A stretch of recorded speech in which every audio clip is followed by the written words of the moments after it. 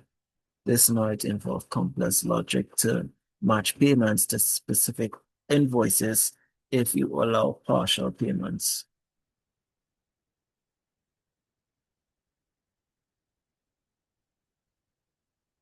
Notify client, same as top up.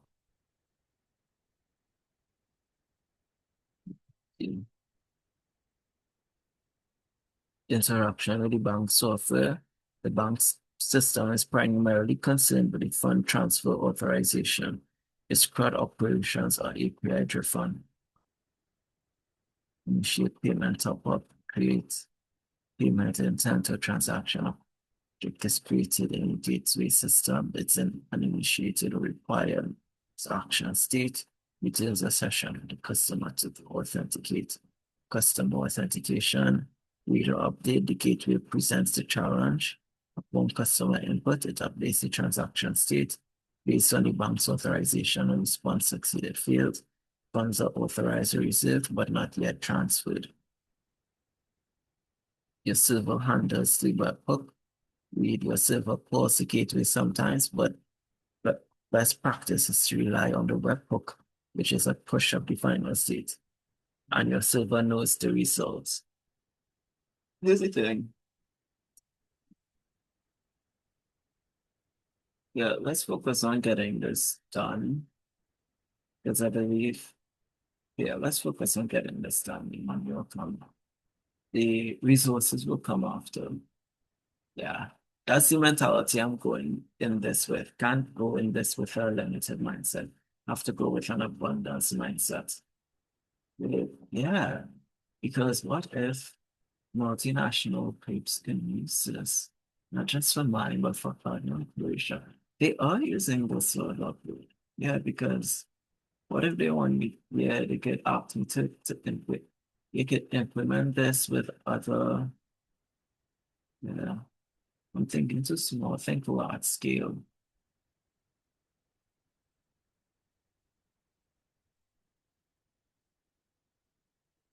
What if they use this for medical supplies? Yeah. Mm. We can use this for oil and gas. We can use this for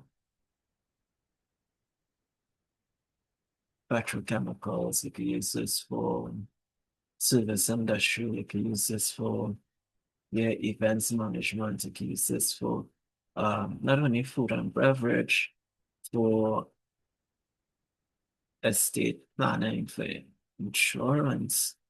Hmm.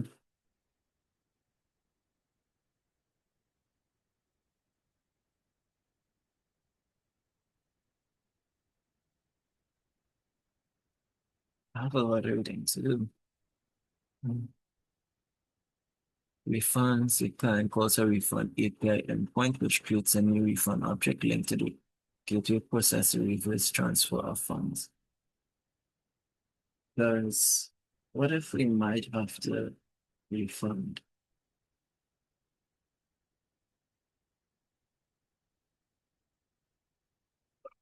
Mm.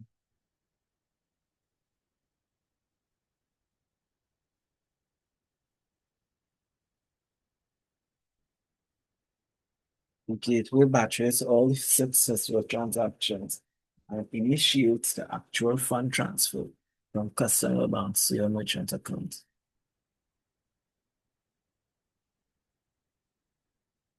This usually happens at the end of the day.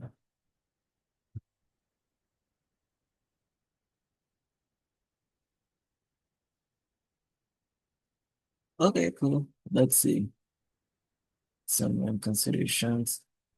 Idempotency when calling the bank's UTI. Use idempotent keys. This prevents duplicate transactions if a network timer causes your server to retry the same request. Yeah, that's important. Yeah, that is yeah, that is important. Security, never store sensitive banking information. Rely on the payment gateway's tokens. Your server will store a gateway customer ID or payment method ID for recurring payments, which is safe. Reconciliation, your transactions and accounts receivable tables must perfectly reconcile with your bank statements and the payment gateway settlement reports. This is crucial for accounting.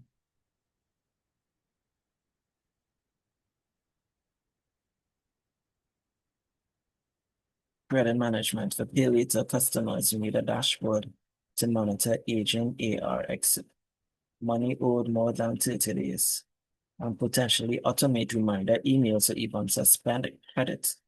For delinquent customers, state management, the state of orders, transactions, and AR records must be meticulously managed and logged for a clear audit trail. This architecture ensures a secure, scalable, and auditable payment system that handles both prepaid and credit-based customer models seamlessly.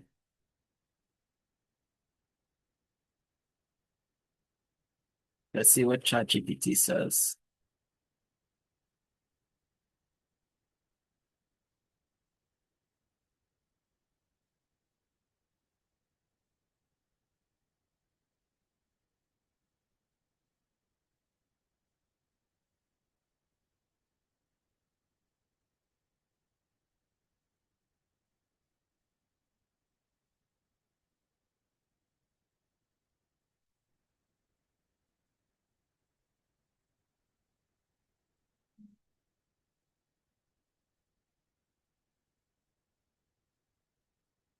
Yeah, for postpaid customers, client-side logic includes, okay, current balance may be negative, amount owed, due dates, check out if balance is positive, deduct immediately. If balance insufficient, allow transaction with note added to your outstanding credit. When paying off balance, users can pay now, same payment as top up.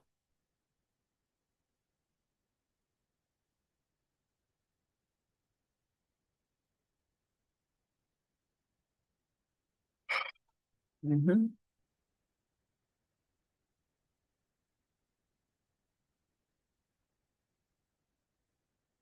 Nice. Further efficiency apps database, current financial ledger, current balance, credit limit, large prepaid or postpaid credit, create and refine financial account at sign up, we display balance transactions.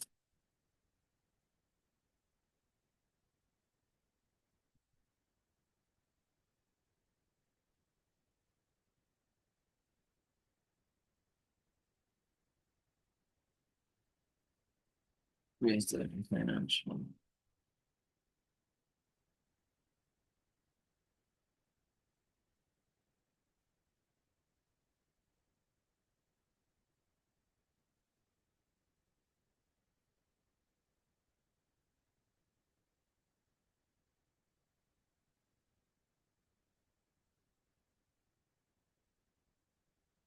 What is table? Card, silver side payment processing logic. When customer tops up prepaid backend, receives top-up request, server creates a pending transaction rule, server sends payment details to the bank gateway, the bank authenticates.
payment cashier for prevention and safeguards.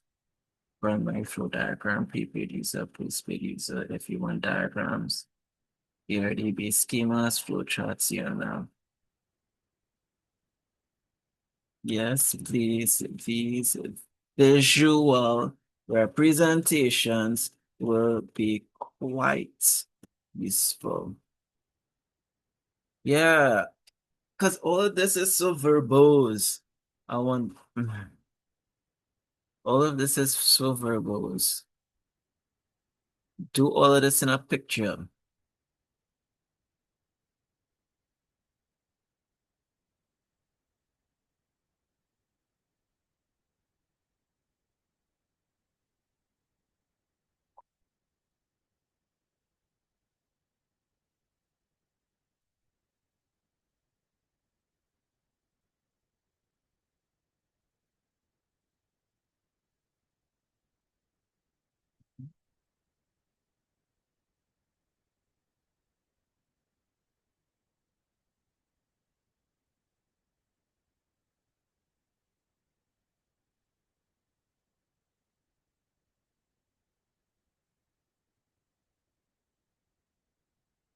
Hmm. Okay, let's see. Mhm. Dun, dun, dun, dun. Commerce or payment is immediate and there's a positive balance to the customer's account for your application. Okay. Inside logic, food ordering app, top up, enter city side amount, $50. Refuse the customer store banking information, tokenize data or prompts for any information. First confirm. Silver side logic, application, receive request, authorization. I wonder if this, what if one day the whole country operates on trust? And let me tell you, some people might think this is impractical, but whole industries are based around trust. Without trust, we can't have so many things. A lot of things run on trust. Healthcare, software system, banking, agriculture, insurance. So many things run on trust. Fashion, um,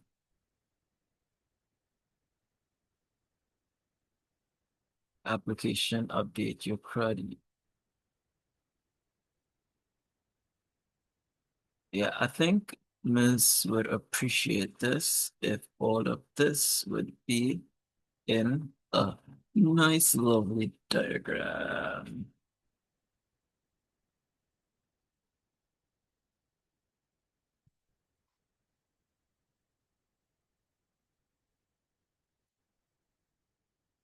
Visual aids to help understand uh, sim, simplify, simplify, simplify these complex processes.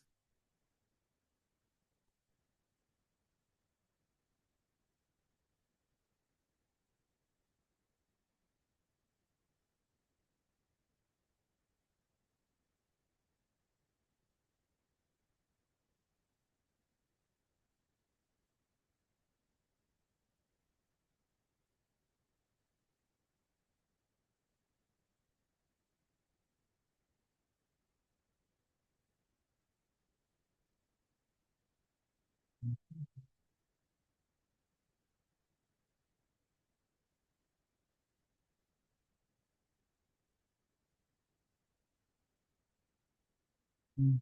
Oh, this push card to initiate payment request at the status.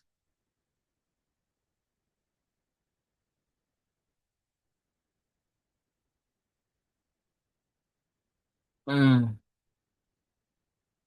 I live,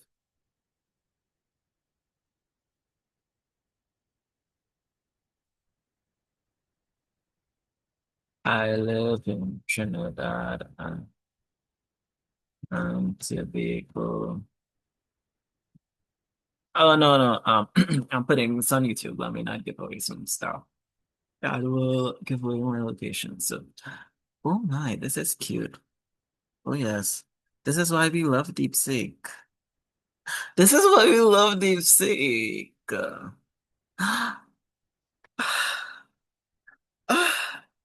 Look at all of this. Mm. Oh, this is good. Oh, this is gorgeous. Well, of course, we'll have to be nitpicky about this, but mm,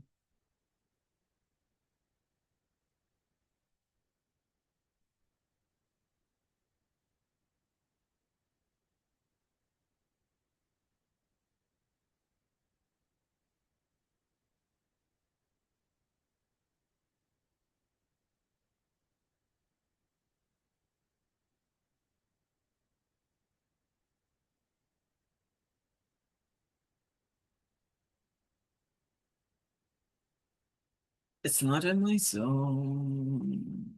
So it is outside of my comfort zone.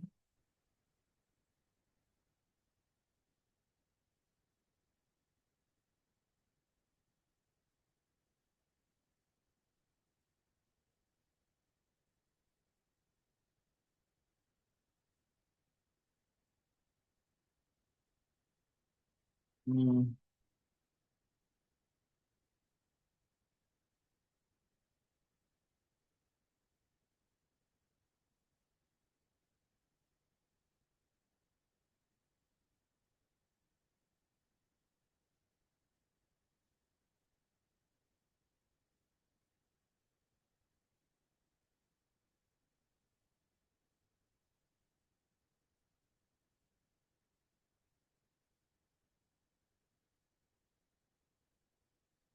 I'm trying to think of when a refund would be suitable. Mm, unable to fulfill, unable to fulfill requests due to natural disasters or whatnot. People want their money. Yeah. But I'm talking about like really dedicated customers. So even though we can't fulfill the request at a certain period of time, they'd even wait for us and whatnot. Yeah, there are customers like that. There are customers like that. There are customers not like that. Yeah,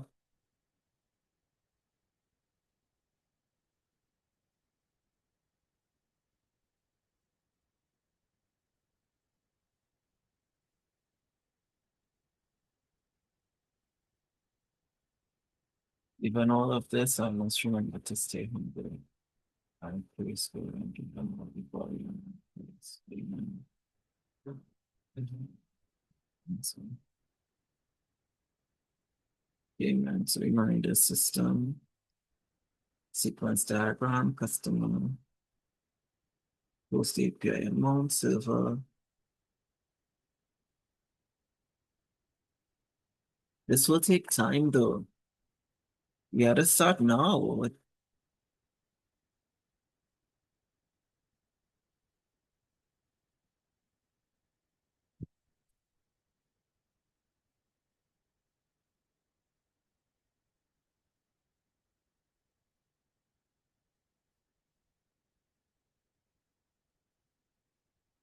Yeah. Yes. Let's do this now. Yeah. I'm so excited for this though. Totally.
Right! State machine, yes. Okay. Sorry. Yeah, that's state machine. Yeah, state machine. State machine.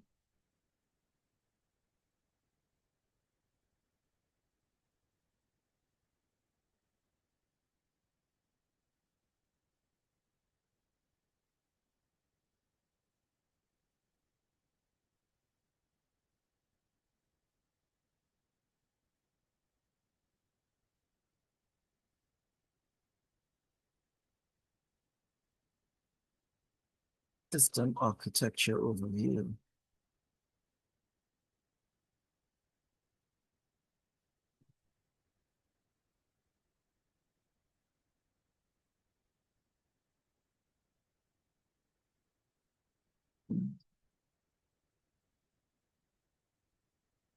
The link ones.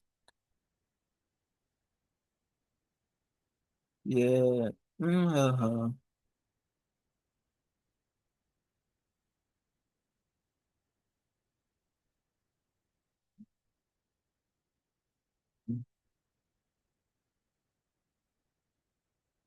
That's it. Yeah. I'm done. Use case diagram shows action, actor interactions, and system boundaries.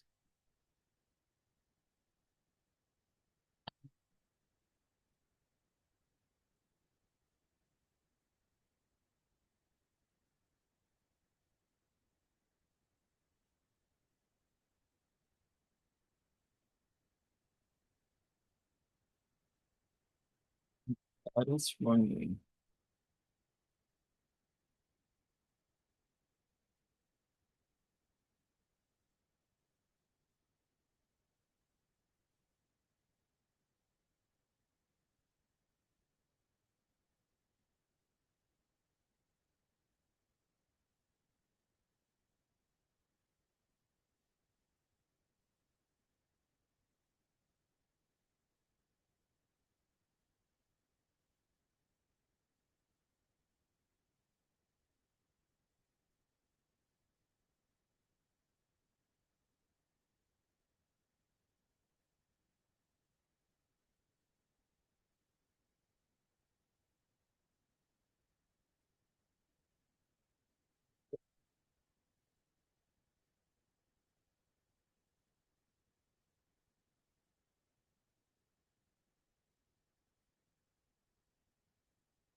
Pins and system boundaries, sequence diagrams.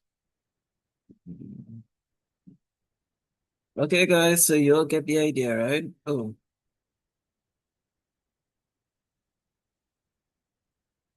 Google Gemini, I'm guessing they don't exactly do. mm, This is why we love Deepseek. Deepseek all the way. Okay, guys, so now you have an idea of how things go. So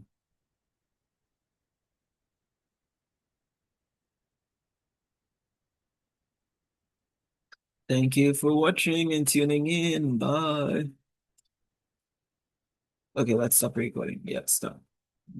Later.